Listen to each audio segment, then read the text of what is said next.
നമസ്തേ കുട്ടികളെ. നാളെ ഫെബ്രുവരി 20 കുംഭമാസം ഉത്രട്ടാതി നക്ഷത്രത്തിൽ ഞങ്ങളുടെ നാട്ടിലുള്ള മഹാവിഷ്ണു ക്ഷേത്രത്തിലെ പ്രതിഷ്ഠാ ദിനമാണ് കേട്ടോ.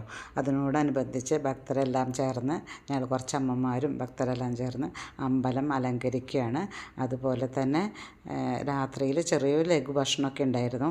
അതിനുവേണ്ടി നാളേക്കുള്ള ഇലകളൊക്കെ അമ്മമാരെല്ലാം ചേർന്ന് തുടച്ച് വൃത്തിയാക്കി വയ്ക്കുകയും തോരണം കെട്ടും ഒക്കെ ചെയ്തു. അപ്പോൾ ഇവിടെ നിൽക്കുന്ന അമ്മമാരും എല്ലാവരും ചേർന്ന് നാളേക്കുള്ള ഇല തുടയ്ക്കുകയാണ് കേട്ടോ. നാളെ സദ്യയുണ്ട്, ഉച്ചയ്ക്ക് സദ്യയുണ്ട്, കാലത്ത് പ്രഭാത ഭക്ഷണമുണ്ട്, അതുമാതിരി തന്നെ രാത്രി ലഘുഭക്ഷണമുണ്ട്. അപ്പോൾ ഈ അമ്മമാരുടെ കുറേ പ്രയത്നമുണ്ട് ഈ ഭക്ഷണം പ്രസാദം ഇട്ട് കൊടുക്കുന്നതിൽ. അതുപോലെ തന്നെ നാളേക്കുള്ള ഭക്ഷണം ഇന്ന് രാത്രി വെപ്പുകാർ വന്നിട്ട് ഉണ്ടാക്കുന്നുണ്ട്. അത് അടുക്കളയിൽ നടക്കുന്നുണ്ട്, പല പണികളും നടന്നുകൊണ്ടിരിക്കുന്നുണ്ട്. നാളേക്കുള്ള പ്രസാദൂട്ടിനുള്ള പച്ചക്കറി അരിഞ്ഞുകൊണ്ടിരിക്കുകയാണ് അവരെല്ലാവരും.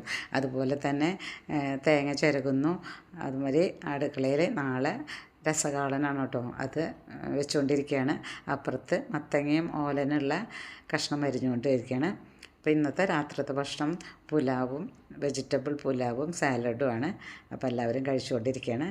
നാളത്തെ വിശേഷം കാണാം കേട്ടോ.